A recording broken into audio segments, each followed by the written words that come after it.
Prefettura sguarnita. Villa Sogliani deserta.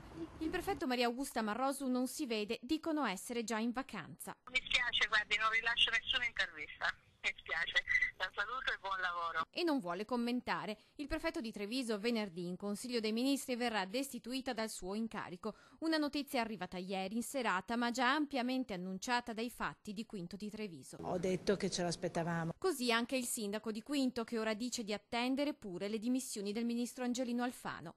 E slitta alla prossima settimana la visita del prefetto Mario Morcone, prevista inizialmente per giovedì. Il capo del Dipartimento Immigrazione del Ministero dell'Interno l'ha scritto in una lettera inviata al sindaco Manillo, condivisa in mattinata con i sindaci di Casier e Vittorio Veneto, tra i più coinvolti nell'accoglienza di migranti richiedenti asilo. Spero che il prossimo prefetto abbia ovviamente la capacità di coinvolgere in maniera migliore tutti gli enti dalla regione, provincia e comuni che sono cointeressati a questo problema. Quote certe e definite, accoglienza diffusa e non grandi centri, coinvolgimento ma anche fermezza. Queste le richieste dei sindaci trevigiani. Obbligare ogni comune, ogni amministrazione comunale a prendere una quota residenti. I miei 19 che ho da ormai mesi non stanno creando nessun problema, si sono integrati, 100 sono un problema, però abbiamo scelto di essere responsabili su questo, non istigare, non aizzare.